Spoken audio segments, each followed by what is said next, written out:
네, 여러분 반갑습니다.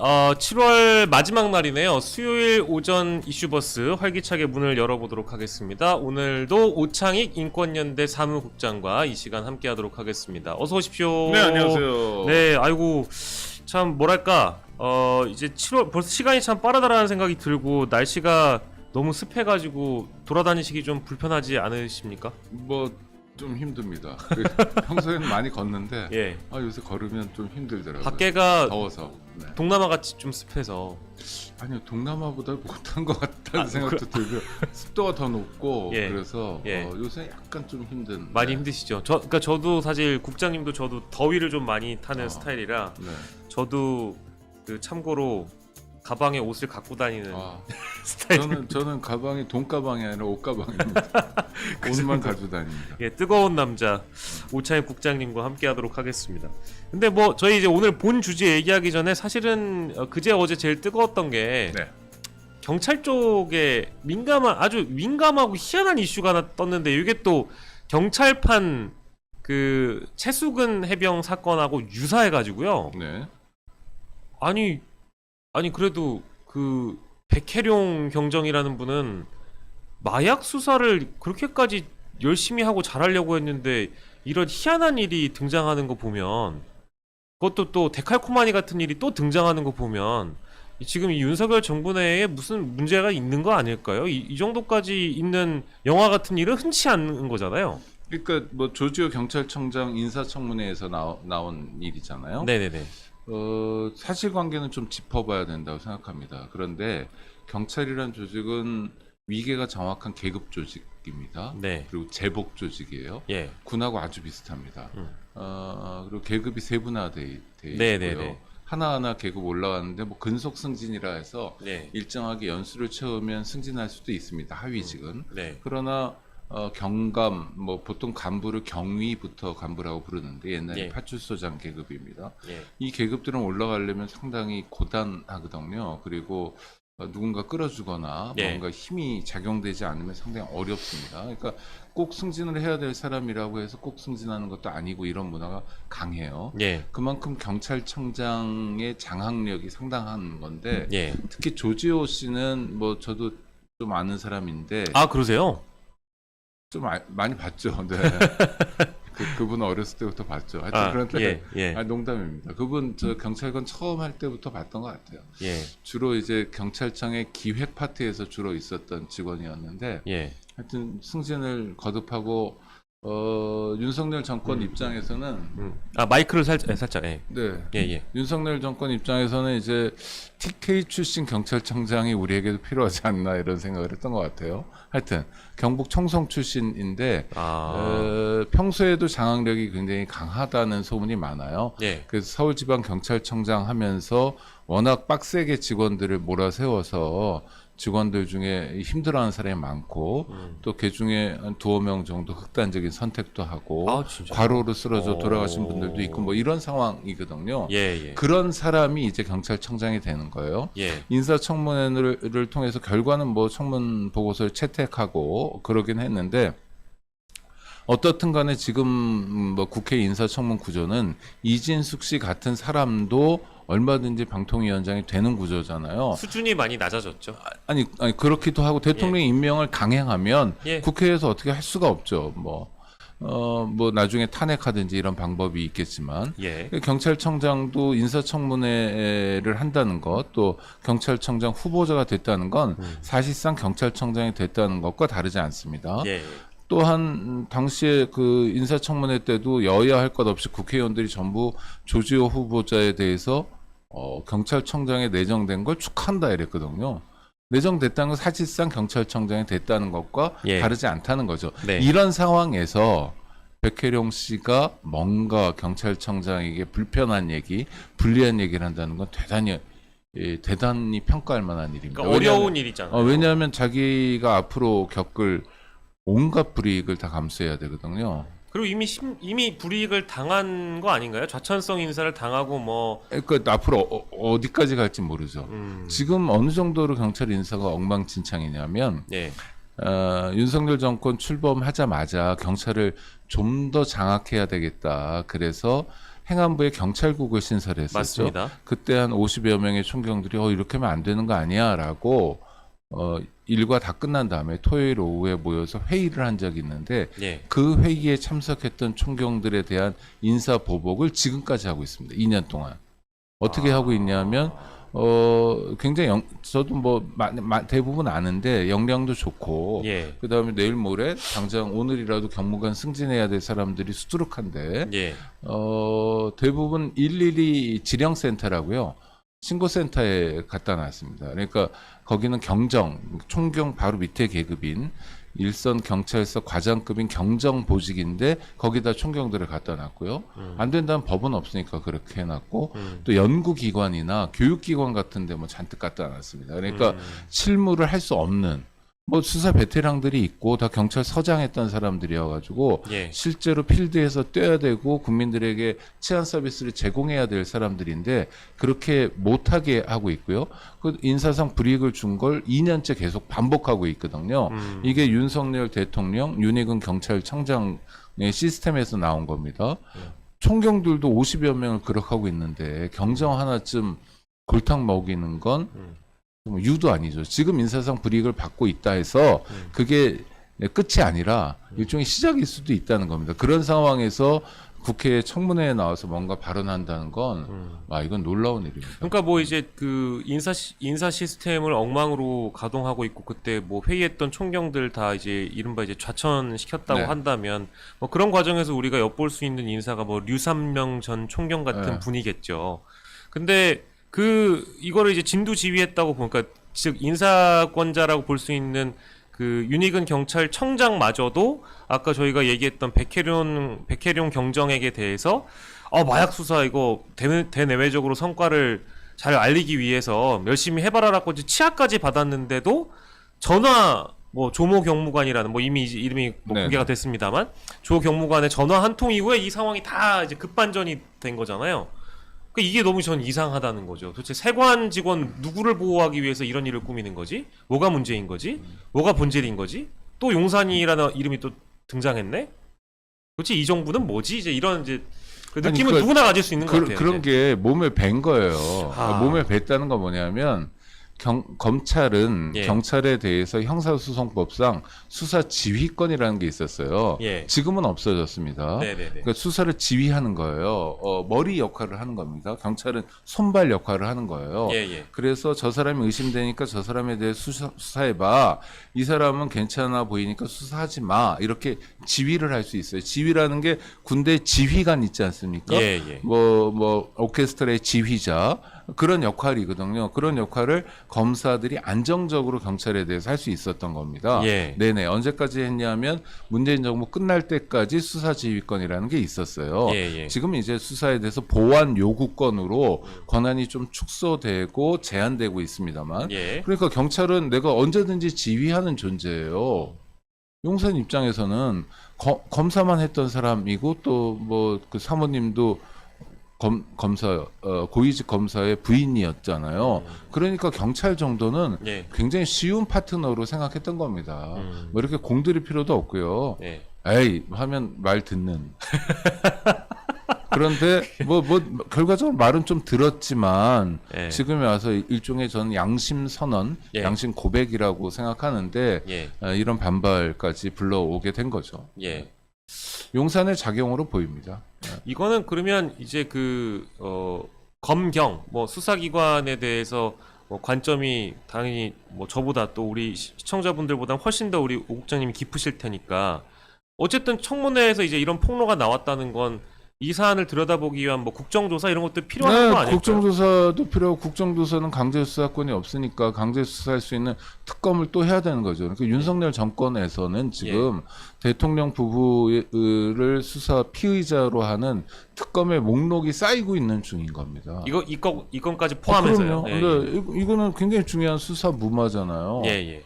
아니 그 수사라는 건 범죄자를 벌 주자는 거거든요. 예. 벌 줄 수 있는지 없는지에 대해서 살펴보자는 거거든요. 굉장히 중요한 국가 기능입니다. 그러니까 국가가 복지도 하고 뭐 여러 가지를 하잖아요. 예. 국가가 쫄딱 망했단 말이에요. 아무것도 못하는 국가를 경찰 국가, 야경 국가라고 부르잖아요. 예. 아무것도 못하는 국가도 치안은 해야 된다는 거거든요. 수사는 해야 되고 범죄자를 검거해서 벌 주는 일은 해야 된다. 예. 이게 국가의 최소한입니다. 지금 뭐 최소한의 국가는 어느 나라에도 존재하지 않지만, 예. 그러니까 국가의 가장 기본적인 작용인데 이 작용이 대통령 또는 대통령 부부에 의해서 일그러지고 있다. 예. 자, 최상병 사건도 핵심이 뭐죠? 수사 무마 사건입니다. 그렇습니다. 수사를 대통령 또는 대통령 측근, 대통령 가족, 뭐 강제 수사를 해봐야 누군지 정확히 알겠지만 하여튼 용산이라고 불리우는 곳에 존재하는 사람들에 의해서 예. 수사가 일그러지고 있다. 예. 이거는 그 자체로 수사 대상이죠. 예. 국정조사를 넘어서 이제 또 특검까지 네. 필요한 사안이라고 보고 너무 이제 최해병 죽음을 둘러싼 이 수사 무마 외압 의혹과 데칼코마니 같은 그런 사건이어서 요 내용도 주시하고 볼 필요가 있어서 오늘 이제 오프닝으로 살짝 좀 간단하게 좀 간략하게 저희가 좀 짚어봤고요. 이제 하나하나 좀 짚어보도록 하겠습니다. 대통령실에서 그 제2부속실이라는 거를 만든다고 합니다. 네. 이거는 근데 대통령 공약이었습니다. 만들지 않겠다. 근데 이게 청와대를 용산으로 옮기는 과정이 있었고 그 과정에서 청와대가 구중궁궐에 있고 갇혀 있다 보니까 국민께 돌려드린다는 의미에서 더 가까이 가기 위함이다가 첫 번째. 그 두 번째는 조직을 좀 슬림화하겠다. 작은 청와대 만들겠다 해서 대통령실이 된 거잖아요. 근데 지금 뭐 민정수석실도 생겼죠? 이상하게 대폭 예산이 들어가는 데만 생겼고요. 게다가 또 제2부속실까지 이번에 또 공식화 해버려서 실장 이름까지 이미 이제 거론이 됐습니다. 그러면 이거는 뭘까요? 이 김건희 여사에 대한 관리를 좀 더 본격화하겠다는 얘기로 생각을 해야 될까요? 아니면 오히려 더 뭐랄까 공식화해서 이 어떤 더 탄탄한 성벽을 쌓겠다라고 봐야 될까요? 잘 모르겠습니다만 첫 네. 번째는 네네. 대통령 부인 김건희 씨의 캐릭터는 예. 뭔가 공적 조직의 도움을 받거나 공적 조직의 통제도 있겠죠. 이를테면 뭐 카드를 마음대로 쓰는 게 아니라 법인 예. 카드라는 게 누구 부인 같은 경우는 10만 4천 원을 자기 먹은 거 빼고도 뭐 하여튼 기소가 되고 뭐 예, 이런 예. 상황이니까 그래서 이제 그런 컨트롤이 필요하잖아요. 보조도 필요하고. 예. 이런 거 전혀 받고 싶지 않다라는 욕구가 강했던 것 같아요. 네. 자유롭게 살고 싶었던 거죠. 예. 그 자유가 뭘 의미하는지 모르겠습니다. 그 자유가 양평 고속도로의 노선 변경을 의미하는 건지 예. 또는 어떤 여러 가지 그 뭐 인사청탁이나 또 인사청탁을 받는 입장이더라고요. 어떨 때는 예. 또는 뭐 수사 무마나 뭔지 모르겠지만 예. 하여튼 대통령 부인 김건희 씨는 굉장히 자유롭게 움직이길 원했던 것 같고 예. 그래서 대통령 부인을 보좌하는 제2부속실은 존재하지 않는 게 맞다고 생각했고 예. 비서진이 비서진이 필요하니까 그거는 사산으로 그러니까 개인적으로 채용하고 개인적인 신뢰관계를 통해서 왔잖아요. 예. 그러니까 개인적으로 하면 괜찮은데 공적 조직이 들어오면 불편한 게 있는 거죠. 예. 그건 뭐가 있을까요? 이를테면 조명이 밝은 데 있으면 불편한 사람들이 있겠죠. 어떤 사람들이 있겠죠? 주로 범죄와 연관이 있는 사람들은 어두운 상태를 좋아하잖아요. 예. 전 대통령 부인 김건희 씨가 제2부속실에 설치에 대해서 완강히 반대했던 건 그런 속성 때문이라고 생각해요. 그러니까 뭔가 범죄와 연관 있는 게 되게 많은 거예요. 뭔가 하여튼 어떤 대목에서든 누구 챙겨줘야 될 사람이 있고 어떤 뭐 주가 조작도 있고 여러 가지 지금 의심들이 있잖아요. 그런 거는 환하게 불이 켜진 상태, 대낮의 상태, 특히 공적 조직이 들어와서 함께 생활하는 상태와는 어울리지 않는 거죠. 그래서 제2부속실 설치를 반대했던 건데 예. 최근에 뭐 윤석열 대통령이 선거만 하면 뭐 정말 판판이 깨져 나가고 예. 그다음에 앞으로 있을 모든 선거가 대통령 부부 때문에 엉망진창이 될 게 확실시된 상황에서 대통령실에 대한 요구들이 계속 쌓였죠. 제2부속실을 설치해가지고 대통령 부인을 좀 통제해야 되는 게 아니냐, 좀 자기들 표현으로는 잘 모셔야 되는 게 아니냐. 예. 이게 이제 다시 또 얘기 나오는 거죠. 그래서 아니 정권 초기도 아니고 예. 이미 2년 훌쩍 지나서 이제 절반이 되어 가고 있잖아요. 예. 절반이 되어 가고 있는 상황에서 무슨 대통령실 구조를 다시 짠다. 예. 이거는 좀 이상한 일이고요. 뭐 지금이라도 짜는 게 바람직해 보이긴 합니다만 예. 그러려면 대통령과 대통령 부부가 국민들 앞에서 뭔가 말씀을 드려야죠. 사실은 뭐 여러 가지 오해도 많고 뭐 오해인지 아닌지 모르겠지만 예. 문제 제기도 많고 그래서 예. 앞으로는 이런 방식으로 해서 뭐 제2부속실을 통해서 대통령 부인도 활동하도록 하겠다라든지 또는 백 문제든 뭐든 하여튼 뭐 잘못이 있다면 잘못이 있다고 얘기하고 뭐 이렇게 넘어가는 과정이 있어야 되는데 예. 그런 거 전혀 없이 제2부속실을 설치한다라고 얘기하니까 예. 우리는 늘 주권자가 아니라 그냥 통보 받는 사람 예. 이렇게 했으면 됐지 이 정도면 된 거 아니야? 라고 여겨지는 사람 취급을 받아서 되게 불쾌해요. 그러니까 이제 은근슬쩍 뭉개거나 이 상황을 모면하기 위한 성격의 제2부속실 설치라는 생각이 드는 게 대통령이 박장범 앵커와 대화를 나누는 과정에서도 제2부속실 설치 논의 중이라는 어떤 시그널을 줬고, 그리고 또 가장 최근에는 국민의힘 그 당권 주자들 간의 토론에서도 제2부속실 설치가 필요하다, 김건희 여사 사과 필요하다, 검찰 조사 필요하다, 어쨌든 이 타겟이 또 김건희 여사가 되다 보니까 이거라도 해야 된다 라는 그런 뭐 고육지책으로 보이기도 합니다만은, 과연 이제 제2부속실장이 생기고 제2부속실이라는 게 생기면 그간 대통령이 해왔던 조직에 대한 슬림화라든지 이런 거는 어떻게 해명할 것이며, 예산이 또 들어가는 일이고, 제가 들어보니까 제2부속실이 생기면 그 또 거기에서 쓸 수 있는 특활비가 또 있나 봐요. 그럼요. 그러니까 이제 이게 뭔가 비공식화해서 움직였던 그 김건희 여사의 일정을 공식화한다라는 일정 관리 측면도 있지만, 국민들이 아무튼 못마땅해 한다는 부분들이 더 많이 생겨나는 것 같아서 이게 뭐 관리가 된다고 하니까 이걸 박수를 쳐야 되는 건지. 특활비가 어디서 오는 건 아시죠? 네네네네. 국정원에서 많이 와요. 예. 그러니까 이게 지금 저 박정희 초기에 중앙정보부를 만든 이후에 60년 동안 대한민국이 가지고 있는 이상한 관행인 겁니다. 그러니까 모든 부처에 국정원 예산을 숨겨놓습니다. 두 가지 방식으로. 하나는 뭐 문화체육관광부 예산인데 국정원이 마음대로 쓰는 예산. 근데 숨겨놓은 대가로 대신 니들도 좀 마음대로 쓸 수 있는 예산을 예. 주는 거예요. 예. 이게 심지어 대통령실도 이렇게 하는 겁니다. 네. 아니 그리고 저 구독자 여러분 정말 지금 이 순간에도 무슨 모모 대형 호텔 한 층씩 빌려가지고 예. 국정원에서 쓰고 있어요. 그 도대체 뭐 하시는지 모르겠어요. 이를테면 국정원장이 뭐 큰 호텔 하나 예. 한 층을 빌리고 있고 또 차장들도 차장 3명이나 됩니다. 네. 기조실장도 그렇고 왜 근무를 멀쩡한 청사에 있는데 그것도 인서울에 청사가 있는데도 시내 대형 호텔을 써야 되나요? 그러니까 이상한 관행이고요. 예. 이거를 뭐 자기 돈으로 하면 좋은데 다 국민의 혈세로 세금으로? 하는 거거든요. 또 호텔은 너무 좋은 게 결제도 현찰로 해준다는 거예요. 예. 얼마나 아름다운 고객입니까? 근데 절대 안 나가고 이게 공실이 생기지 않는 거예요. 예. 제가 다 받고 네.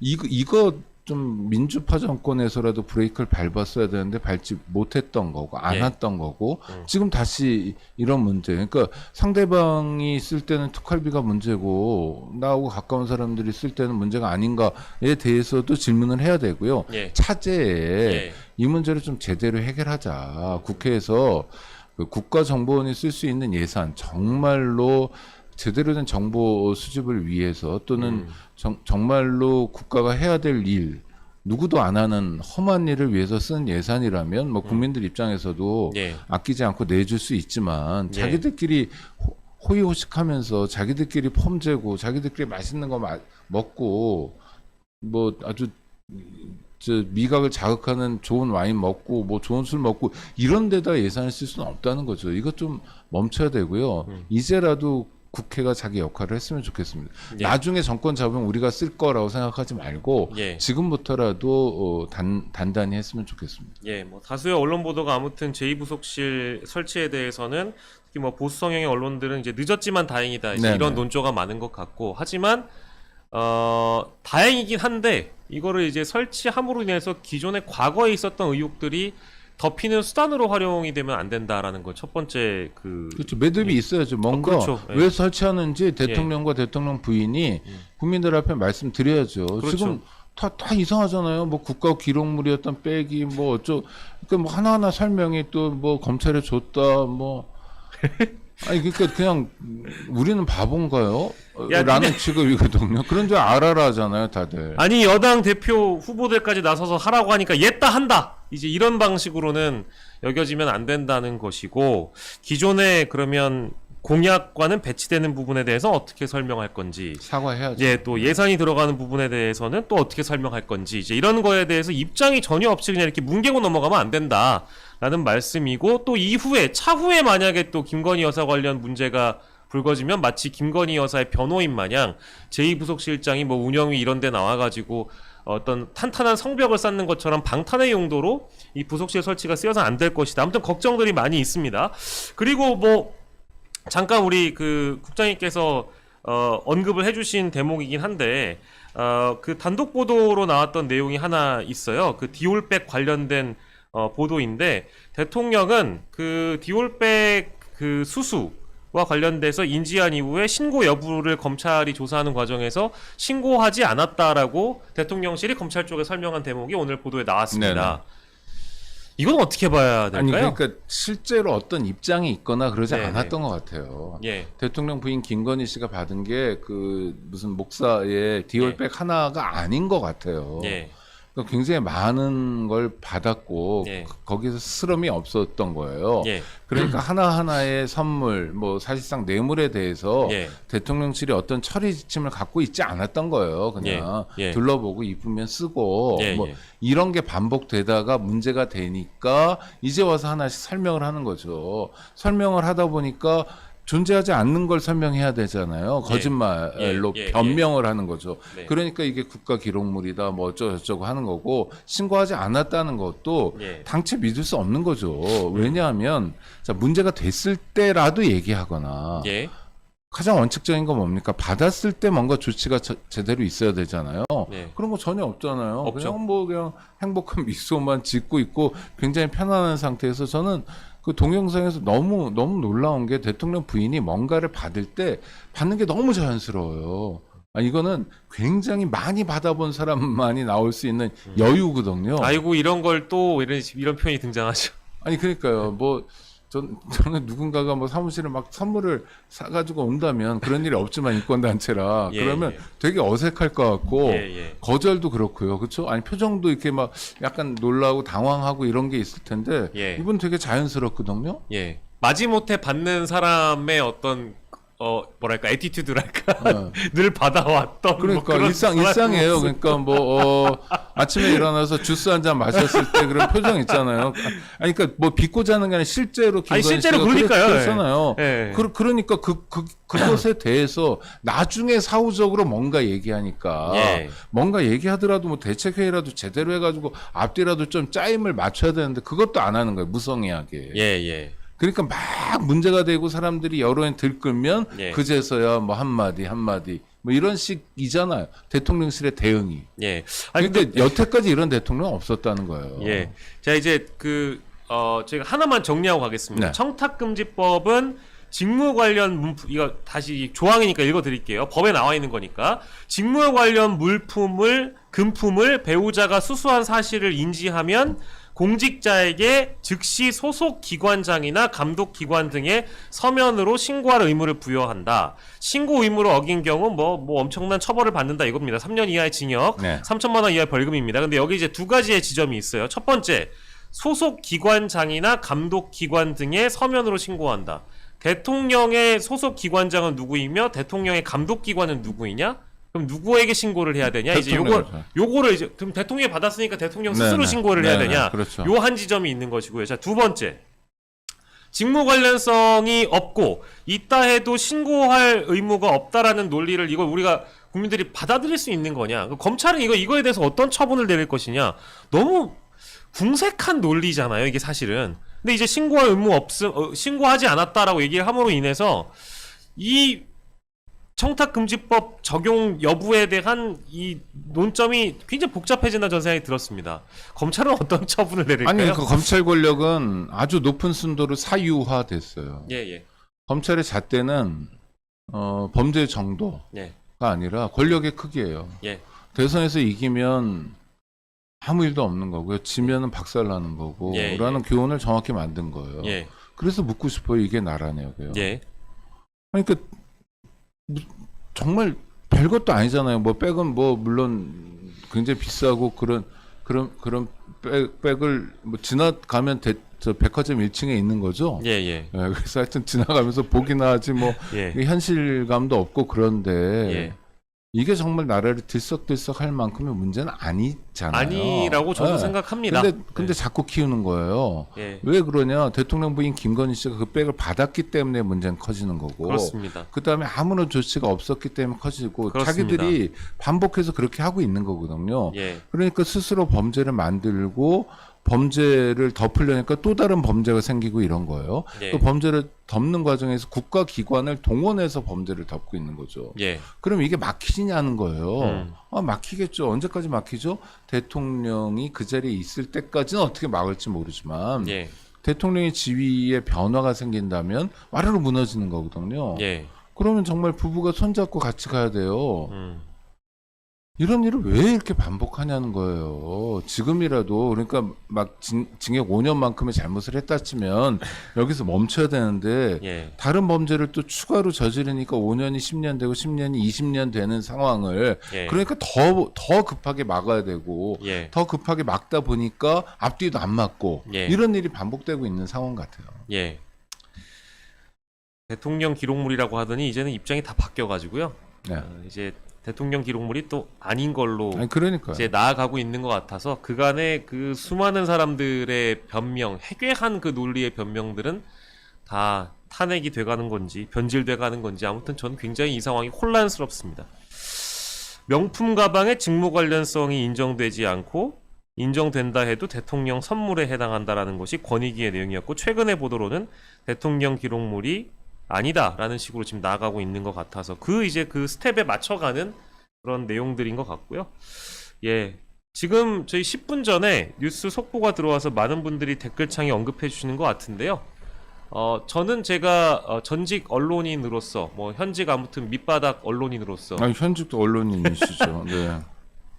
역대 최악의 후보자 이진숙 방통위원장 후보자는 바로 임명이 됐고 뭐 늘 준비가 되어 있다는 듯이 계획은 있다는 듯이 바로 과천청사로 출근하셨으니까 이제 불안한 예상들이 다 들어맞는 상황이 됐습니다. 좀 씁쓸하네요. 그러면 역대 또 저기 야당 쪽은 바로 탄핵한다고 하니까 네. 역대 최단기 방통위원장으로서 핵심 과제인 박문진 이사 선임권 그것만 딱 그냥 의사봉 두드리고 쫓겨나지 않을까? 직무 정지가 되지 않을까요? 아니면 직무 정지되기 전에 그만두려나? 네네. 모르겠어요. 탄핵이 통과돼야 직무정지에 들어가잖아요. 예, 예. 탄핵 소추안 발의만으로 되는 게 아니라 그렇죠. 통과돼야 돼요. 국회 본회의에서. 그러려면 시간이 필요하죠. 그동안은 이제 방통위원장으로 아이 참. 훨씬 더 한도도 높아진 법인카드를 쓸 거고요. 예. 아니 그렇잖아요. 근데 아니 그래도 뭐 아니 물론 설마 근데 그게 문제가 되는데 방통위원장 된 하루 만에 법인카드 막 쓰고 다니겠습니까? 아이 안 쓰겠습니까? 사람 그렇게 쉽게 변하지 않아요. 야, 그리고 진짜. 그러니까 하여튼 모르겠어요. 예, 좀, 아유, 뭐. 좀 보수 만약 스스로가 보수라면 보수도 품격이 있어야 되는데 이건 아닌 것 같습니다. 이렇게 엉망진창이고 네. 제가 만약 저는 뭐 좀 보수적이라고 얘기하면 사람들이 뭐라고 그러려나 하여튼 전 보수적이라고 생각하는데 제가 예. 만약 보수 진영이라면 예. 되게 부끄러울 것 같아요. 저는 못 견딜 것 같아요. 이거는 이러지 말자. 근데 왜 그 동네는 이렇게 자정 운동도 없고 뭐 그런지 모르겠어요. 근데 이거는 이제 이진숙 방통위원장에 대해서 비판할 이제 필요가 없는 문제가 된 것 같아요. 네네. 왜냐하면 임명하신 분이 계시니까 임명을 하셨고 그간의 논란에 대해서 유튜브만 보셔서 그런지 다수의 언론들이 심지어 대통령을 응원하다시피 늘 지지에 맞지 않는 언론들조차도 이진숙에 대한 걱정을 그간 많이 해왔는데 이렇게 아무렇지 않게 이제 임명하시는 거 보면 전 뭐 대통령이 결국 문제다라고 또 이렇게 돌아갈 수밖에 없고요. 뭐 요 내용은 잠깐 속보로 나온 거니까 저희가 다뤄본 거고. 그리고 이진숙 씨의 내일은 뭘지 궁금하지 않으세요? 이진숙 씨의 네. 내일이요? 네. 내일이라 하시면 어떤? 방통위원장 그만두고 난 다음에. 대구시장 출마겠죠, 뭐. 아니죠. 어떤 거? MBC 사장이죠. 그걸 까먹었네요. 네. MBC 사장 가야죠. 그렇네요. 네, 예. MBC 사장 가야죠. 그래서 법인카드가 뭔가를 보여줘야죠. 정말요. 그러면 순서가 이렇게 MBC 되나요? 사장이 되면 예. 되면 어떻게 됩니까 이제? 예. MBC는 MBC가 이제 KBS화 되는 건가요? 아니죠. MBC는 조직력도 세고 예. MBC 노조가 가만히 있지 않을 거 아니에요. 기자, PD들 또 업무 파트에 계신 분들이나 이런 분들이 이제 파업도 하고 그러잖아요. 그런 걸 이제 즐길 거예요. 방송이 파행되고. 예. 즐긴다고 하셨습니까, 지금? 그럼요. 네. 그럼 장악되는 거죠. 하여튼 안 나가잖아요. 방송이. 예. 뉴스 시간이 막 10분으로 줄어들고 그 예. 뉴스는 연합뉴스에서 포화서 하고 예. 이래도 괜찮다는 거죠. 예. 놀라운 상황을 보게 될 겁니다. 제가 이제 어디까지 망가지나. 아스팔트 보스들이 MBC 민영화라든지 MBC를 좌파 방송으로 낙인 찍은 것까지는 알고 있고 네. 여기가 이제 공영방송의 가치가 없다라고 그러니까 아스팔트 보수의 관점입니다. 근데 그럼에도 불구하고 그 일각에서도 그러니까 이런 방식으로 방송사 하나를 장악해서 그러니까 이진숙 같이 부적절한 인물이 장악해서 더 나은 인물도 있을 텐데 MBC 장악이라는 밑그림을 그린다면 그러니까 이런 사람으로 하니까 이게 오히려 국민 동의를 못 얻는 거다. 아스팔트 보수에 계신 분들조차도 MBC 나 마음에 안 들어. 근데 이진숙이가 이거를 장악해가지고 뭐 민영화시키거나 노조를 때려 부순다는 것은 그 결과 자체는 이 아스팔트 보수들도 동의할지 모르지만 이진숙이가 하니까 이게 동의를 못 얻는 거야 라고 얘기를 하시더라고요. 이진숙 씨가 돼야 될 이유는 뭐냐면 이진숙 씨가 원해서 그런 거고 두 번째는 나 이미 망가졌잖아. 예. 나만큼 더 망가뜨릴 사람 있니? 내가 적격이야? 네. 파이팅은 진짜. 나지라는 걸 정확히 보여준 것 같아요. 그래서 오케이가 된 거고. 어질어질하네요 진짜. 어지럽죠. 그러면 이제 이렇게 좀 짧게만 요거는 이제 저희 본 주제도 아닙니다. 네네. 이진숙 씨는 제가 다루려고 하지도 않았어요. 이제 입 아파요. 근데 자 이제 방통위원장을 합니다. 그리고 저희 어제 신상호 기자가 출연해가지고 방통위권은 오랜 시간 짚었으니까 방통위원장을 하면서 국회 탄핵 발의 그리고 헌재 가기 전까지는 아무튼 착착된 예정된 플랜대로 갑니다. 박문진 이사 선임 아무튼 MBC 사장을 우호적인 인물로 바꿀 수 있는 절차를 다 마무리합니다. 두 명이서 부위원장과 방통위원장이 다 해놓고 탄핵 절차 돌입하기 전에 사임하고 사표 던지고 대통령은 제가 해주고 그 다음에 가는 게 MBC 사장이다. 돌입하기 전도 아마 본회의 들어갈 때 마지막 법인카드 긁을 때까지 할 거야. 마지막 법카까지 다 긁고 갑니까 꼼꼼하게? 네, 그럼요. 네. 법카 그 내부 규정에 맞게끔 한도에 맞게끔 다 긁고 그만둡니다. 그렇게 하고 MBC 사장 하고 그 다음에는 뭐 지선을 나가는 건가요? 아니 그 다음에요? 예. 아니 그 다음에 일단 MBC 사장은 오래 다 할 수 하고? 있잖아. 오래 할 수 다 있잖아. 하고? 네, 오래 할 수 있잖아. 임기 보장된대로 네. MBC 사장 임기가 3년인가요? 3년인 그러니까 걸로 알고 정권하고 있는데. 같이 갈 수는 있겠죠. 그럼 다 끝나고 나서 그 다음에 이제 한동안 예, 신나게. 또 이제 어디 선거를 나가거나 하긴 뭐 김장겸 사장도 비례 후보 들어갈 정도니까 네. 예, 이제 그러니까 이런 보수의 잔다르크가 되겠다 뭐 이런 아마 욕심도 있을 거예요. 놀라운 그러려니 일이- 하세요. 네. 예. 어떻게 하겠습니까?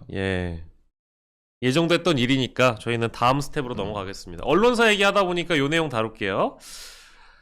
아이고 이제 뭐 그 3부 토건 얘기 나오고 이종호 씨 얘기 나오고 뭐 심지어 그 멋쟁 해병 카톡방에 있는 관련자들은 직접 고소를 JTBC와 김종대 전 의원, 김규현 변호사 이미 고소했고요.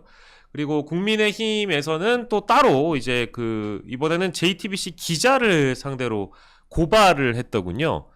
근데 제가 어제 혐의를 보니까요. 업무방해 혐의로 고발을 했습니다. JTBC 기자가 JTBC 뉴스룸을 수단 삼아 가짜뉴스 내지는 이제 사실이 아닌 것을 부풀리고 JTBC의 업무를 방해했다라는 혐의로 미디어 법률단이 고발을 했더군요. 저 이거 처음 봅니다, 이런 일. 아 근데 상식적으로 이해가 안 되시죠? 평기자를 JTBC 뉴스룸이라는 수단을 통해 JTBC라는 방송사의 업무를 방해했대요. 이게 논리적으로 맞는 말일까요?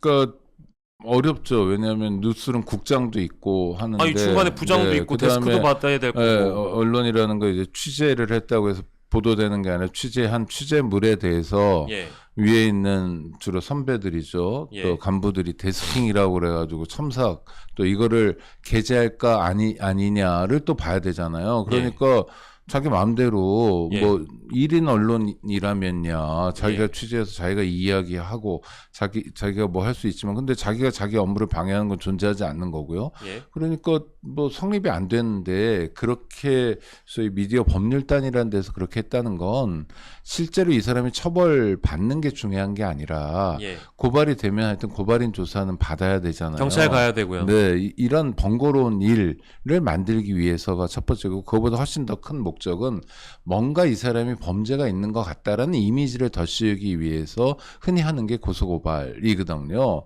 근데 다른 데도 아니라 집권당이 예. 이런 식으로 정말 같지도 않은 건도 안 되는 걸 가지고 고발을 하면 이건 남용이죠. 예. 아무리 그럴 권리가 있다 하더라도 남을 해칠 권리, 남을 해코지할 권리, 예. 또 언론의 자유를 침해할 권리까지 우리가 모두 보호해야 되는 건 아니거든요. 예. 이럴 때는 그야말로 좀 자제가 필요한데 국힘과 자제는 너무 먼 거리에 있는 것 같아요. 국민의힘과 자제력. 임성근 전 사단장 구명 로비 의혹이 가십 수준으로 진실성이 낮다는 사실을 김모 기자가 알고 있었음에도 JTBC의 뉴스룸을 수단 이용하여 마치 특종인 것처럼 보도하였다. 특종 아니었나요? 네, 하여튼 뭐 요새는 특종이란 말보다 단독 이런 걸 많이 쓰니까 예. 왜 단독이 아니라 특종이냐 그런 게 기분 나빴다라고 표현하는 게 훨씬 더 자연스러울 것 같은데 이상한 분들 같아요 좀. 네. 예. 그리고 뭐 사실은 국민의힘에서는 그 기자 고발도 했지만 김규현 변호사와 최재형 목사도 함께 이제 고발이 된 거잖아요. 네네. 최재형 목사는 이제 청문회에 나와서 한 거에 대해서 뭐 위증 의혹이 있다 이제 이런 대목이고 김규현 변호사는 아까 이제 기자와 공모하여 사실상의 제보 공작인이 되어 있는 건데 이것도 이제 메신저에 대한 공격. 그러니까 적용한 혐의는 다를 수 있겠지만 JTBC의 김모 기자를 회계한 논리로 고발을 한 것과 아주 동일하게 메신저를 공격하고 있는 동일한 목적이다라고 봐야 되겠죠? 어떻습니까? 네. 그렇죠. 흔히 쓰는 방법이에요. 그러니까 누군가가 말했을 때 그 사람이 범죄자다. 예. 라고 이야기하면 범죄자의 말은 사회적으로 신뢰할 만하지 않다는 거로 연결이 되잖아요. 예. 그런 이미지라도 좀 갖게 하는 거고 예. 물론 그 여당 쪽의 고발에 대해서 많은 국민들이 받아들이거나 용납하지 못할 겁니다. 예. 그렇지만 예. 적어도 소수의 지지자들에게는 기댈 구석이 되는 거죠. 이거 범죄꾼들이야. 그거 무슨 친북 인사야. 예. 민주당에서 빼지달라고 그랬던 사람이야. 이런 게 이제 프레임 효과가 되는 거죠. 그러면 그 사람의 말이 전부 사실일 수도 있고, 예. 절반이 사실일 수도 있고, 여러 가지 상황들이 있잖아요. 예. 따져봐야 되잖아요. 네네네. 가장 정확한 시민작용이나 언론작용이라는 건 그런 겁니다. 그럼 이 사람이 김한무개 변호사라는 사람이 어디서부터 어디까지 사실을 얘기하고 있는지, 예. 그 말을 다 믿어도 되는지, 또 예. 사실일 것 같은 얘기는 어느 정도인지를 살펴보면 되는데 예. 그게 아니라 김규현은 민주당이야 라고 해버리는 순간 예. 그 사람 말이 다 들을 필요가 없는 말, 그 사람이 했던 사회적인 어떤 문제 제기는 다 무시해도 좋은 말로 만들어버리고 싶은 욕구가 국민의힘에 있는 거죠. 예. 그런 걸 영어로 표현하면 더티하다고 합니다. 오늘 영어가 되네요. 죄송합니다. 네. 아까는 국민의힘과 자제는 거리가 멀다. 너무 먼 거리에 예, 있다. 근데 이거 좀 더티하다라는 표현인데 저는 아까 이제 이 고발건을 살펴보다가 결국에 이제 이 최재형 목사나 김규현 변호사나 다 뭔가 정권을 향해서 불편한 그 보도의 중심에 있는 인물들이잖아요. 그리고 네. 그 보도를 제보한 사람들 이렇게 이제 고발을 하고 그리고 제보를 받아서 보도한 사람들 보도한 언론사까지도 이제 협박, 겁박을 하고 있는 상황이기 때문에 확실히 뭔가 지금 급하다. 그러니까 뭐 때문에 급할까? 설마 우리가 그 보도 내용에서 만나봤던 인물들 중에 누군가가 보호해야 될 인물이 있는 거 아닐까? 아니면 가리고 싶은 내용이 있는 거 아닐까? 이건 너무 당연한 의심이겠죠? 나는 뭐 당연한 게 아니라 거의 사실에 가까운 거죠. 그러니까 말을 자꾸 하다 보니까 변명을 하는 거예요. 예. 근데 변명이 석연치 않으니까 또 변명하게 되고 예. 그러니까 하나의 거짓말이 두 번째, 세 번째, 네 번째 거짓말로 연결되는 상황들이 있잖아요. 예. 그냥 그때라도 그냥 정확하게 또는 정직하게 얘기했으면 되는데 예. 정직하게 얘기할 수 없는 정권의 어떤 성역이 존재하잖아요. 예. 그거를 많은 사람들은 김건희 씨라고 알고 있는데 예. 그 성역을 보호하려다 보니까 엉뚱한 이야기들이 많이 나오고 엉뚱한 이야기들이 나오니까 예. 정치적으로 계속 곤란한 국면이고 예. 곤란한 국면을 타개할 방법은 없으니까 예. 박 앵커 말씀하신 것처럼 메시저를 공격하는 방식으로 나오는 거죠. 범죄꾼이야. 범죄가 될 거야. 뭐 봐봐. 나중에 어떻게 되나. 뭐 이렇게 해가지고 하는데 이게 뇌피셜로는 좋아요. 그냥. 자기 정신 건강에는 조금 도움이 될 거예요. 아마. 예. 그러나 국정 운영을 그렇게 하면 어떡합니까? 예. 그리고 하나만 이거 이제 네. 그 언론 보도를 이렇게 비교를 한 것 같아요. 김규현 변호사와 JTBC 김모 기자의 제보 공작, 이거는 본질적으로 뭐와 똑같다 라고 얘기하면서 그 뭐를 언급을 했는데, 김만배 신학림 가짜 인터뷰 녹취록 사건과 동일한 맥락이다라고 비교했는데, 저는 아주 똑같은 사건도 아니라고 보고요. 아주 똑같은 맥락도 아니라고 보는데, 이 김만배 신학님 가짜 인터뷰 녹취록 사건이라고 명명하면서 굳이 이 과거의 이 내용을 현재 이 임성근 구명 로비 의혹을 보도한 김규현 변호사 공익제보자와 JTBC 김모 기자의 이 연결고리를 비교해서 비판하는 목적은 뭘까요? 아니 그러니까 일종의 잔치를 벌이는데 그 잔치의 이름은 아무 말 대잔치예요.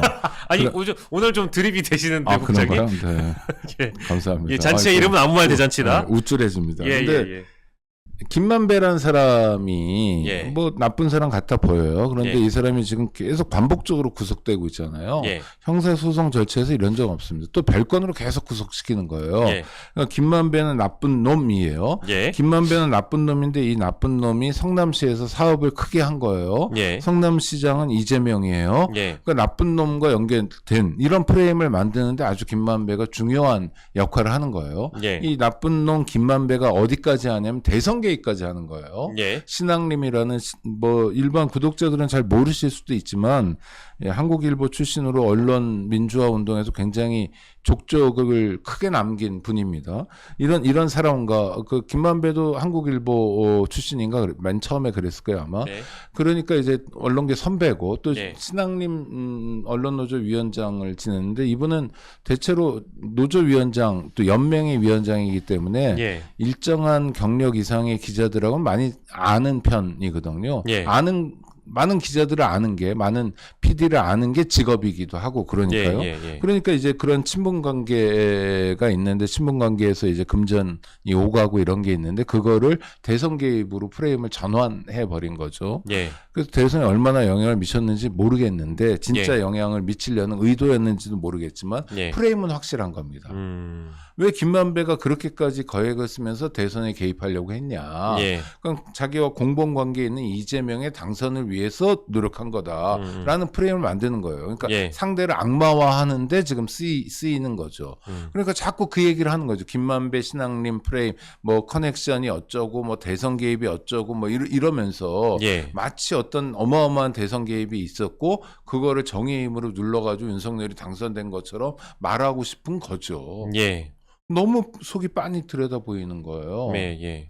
그거와 이 JTBC 모 기자와 공익제보자가 이 제보 이른바 제보 하여튼 그러니까 내가 듣기 싫은 얘기가 나오면 다 공작이고 다 범죄인 거예요. 예. 실제로 정치인들은 그런 속성이 있어요. 이런 얘기하면 또 싫어하는 분들 좀 계시겠는데 노무현 대통령이 예. 나중에 주변 사람들한테 물어보니까 농담이었지 뭐라고 얘기하는데 제가 들을 땐 농담이 아니라 진담으로 예. 제대로 보도하는 언론은 하나밖에 없다. 예. 집권 대통령일 때. 예. KTV밖에 없다 그런 얘기를 했거든요. 근데 그게 사실 대통령들 마음이에요. 아니, 국정홍보처? 예, 예. KTV 지금도 있습니다. 아, 있죠. 지금도 윤석열 대통령이 KTV 보면 아마 흐뭇할 거예요. 장난 아니죠. 정말 정확히 보도하고 있고 대통령의 일거수일투족을 어떻게 이렇게 멋있게 보여줄 수도 있고, 근데 카메라 앵글도 괜찮아요. 아니, 거기 목적은 국정 홍보니까. 대통령의 국정 홍보는 아닌 것 같고 대통령 홍보. 뭐 하여튼, 하여튼 그런데 그런 속성이 있잖아요. 그런 속성이 있는데 약점이 많고 아까 말씀드린 것처럼 대통령 부부가 오늘도 하나의 범죄 목록에 추가하고 있는 상황이라면 어떻습니까? 자기에 대해서 비판적인 언론은 다 청소를 하거나 제거해야 될 대상, 그러니까 적처럼 보이는 거죠. 아주 위험한 언론관을 갖게 된 거고, 이 언론관을 가진 사람이 검찰권도 자유롭게 통제하기 때문에 검찰을 통해서 국정 운영을 하는 거죠. 일종의 공포 정치를 하고 있는 것 같아요. 나한테 마음에 안 들면 나한테 적수가 되려고 군다면 조국처럼 이재명처럼 난도질을 할 거야. 봤잖아 하는 거. 이런 공포를 불러일으키는 거죠. 공포를 불러일으켜서 상대를 위축시키는 걸 테러리즘이라고 하죠.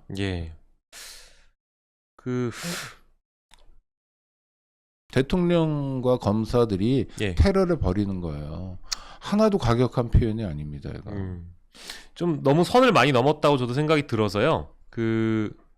여러분들 보도 보실 때 좀 정확하게 보셨으면 좋겠는데, 제가 모니터링을 좀 해보니까 특히 이 미디어 법률단에서 JTBC 기자를 고발한 건에 대해서는 이 혐의 내용을 좀 너무 드라이하게 쏘는 것 같아요. 그러니까 좀 그 언론사가 동료 의식이 좀 있다면 이게 얼마나 해괴한 논리인지는 꼭 짚어주셨으면 좋겠습니다.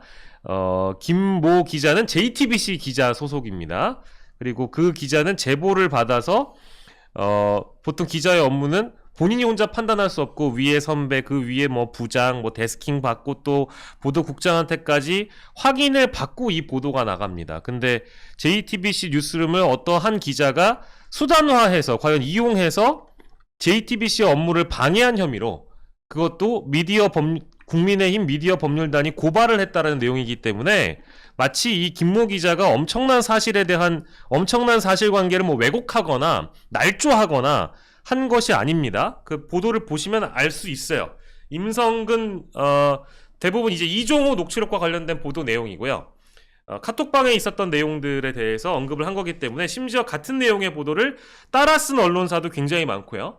성향은 좀 다르지만 특히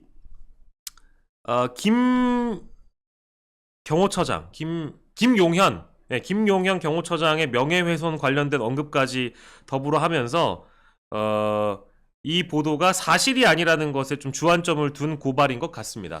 그렇게 고발할 때 앞으로는 마음에 안 드는 기사가 있다면 누구든지 같은 명목으로 같은 이유로 고발할 수 있잖아요. 그렇죠. 하루에 200명도 고발할 수 있어요. 이게 말이 되는 일입니까? 그러니까 제가 이제 요거 보고 나서, 그러면 동아일보도 김용현 언급을 한 보도가 있으니 심지어 단독으로 그런 거 다 그럼 고발하시죠. 왜 여기만 고발을 하나, 이거죠, 제 얘기는. 아니, 김용현만이 아니라 하여튼 자기들 마음에 안 들면 같은 방식으로 누구든지 고발할 수 있는 거잖아요. 이게 뭐냐는 거예요. 이거야말로 업무 방해죠. 이거는 수사기관의 업무를 방해하는 거예요. 범죄도 아닌 걸 가지고 고발장을 제출함으로써 수사기관으로 하여금 고발 사건에 대해서 수사하도록 한 거잖아요. 행정력 낭비죠. 업무 방해죠.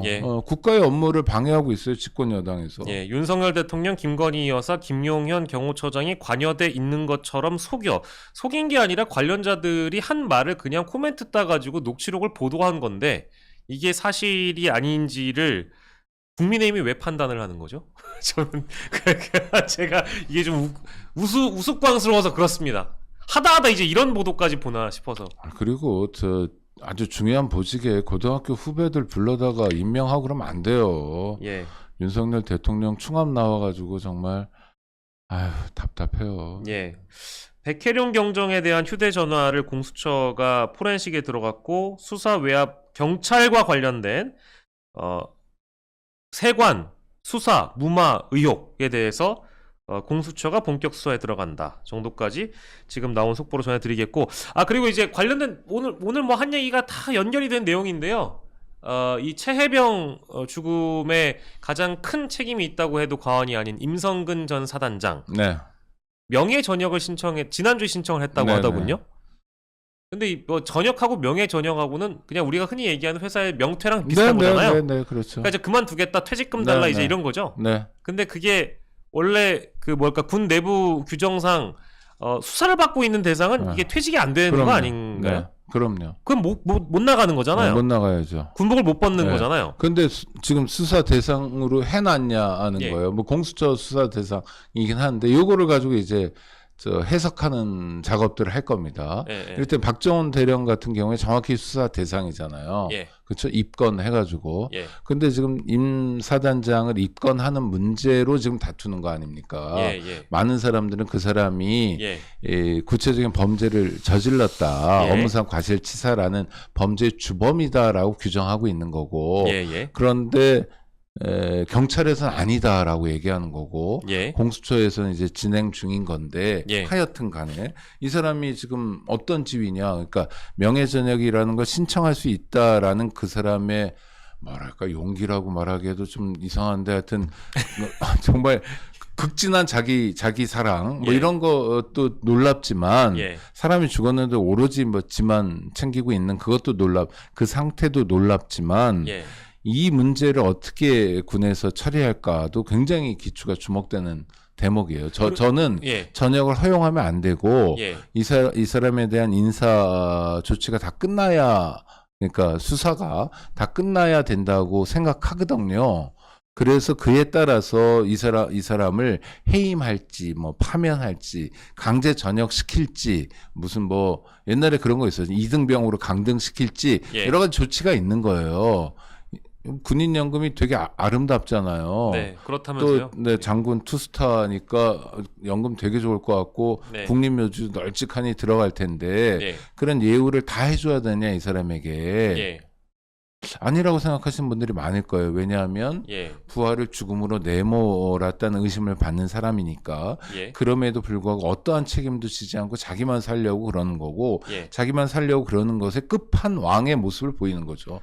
지금 이렇게 특검이 준비되고 있고 연속해서 대통령이 거부권 행사는 했지만 제 세 번째 특검도 또 진행될 상황에서도 예. 자기는 명예 전역이란 걸 하고 싶어하는 그 욕구. 예. 어떤 상황에서도 나만 살겠다는 그 욕구. 예. 해병대 장군의 진 면모를 봅니다, 우리가. 그 국장님 말씀 들어보니까 그러면 이거 명예 전역 신청을 받아줄지 말지에 대한 결정은 국방부가 네. 하는 거잖아요. 네. 국방부 장관의 결재가 필요한 사안이고 이것도 뭐 대통령께도 보고가 당연히 들어가는 내용일 거고요. 근데 지금 상황에서 생각해 보면 가능하지 않을까요? 그러니까 그걸 들여다 봐야죠. 그렇겠죠? 이 사람들이 어떤 분들인지를. 예. 네. 근데 공수처 수사 말고도 네. 이미 그 경북경찰청에서 내린 임성근에 대한 최종 결론에 불복하여 그 최수근 해병의 유가족 분들께서 이의를 신청하셔서 이 내용이 지금 검찰로 송치된다고 하면 공수처도 수사권이 걸려 있고 검찰에서도 어쨌든 수사의 연장선에 있는 거잖아요. 근데 ING이기 때문에 그럼 이거는 엄밀히 얘기하면 안 되는 거 아닌가요? 그러니까 그런 걸 넘어가기는 되게 쉬울 것 같아요. 어떻게 그러니까 넘어갑니까? 일종의 민원이고 문제 제기가 있었다고 해서 예. 전역할 권리를 제한할 수는 없다. 그러니까 말은요 그냥 다 말인지 막걸리인지 하면 되고요. 아니 근데 내부 규정이 있는데도 불구하고 그게 가능하다고요? 규정을 사람들이 해석하죠. 그다음에 해석할 권한, 그러니까 권력 중에 어떤 권력이 있냐면 정의 있잖아요. 무언가를 정의하다. 예. 정의하는 권력이 있어요. 예.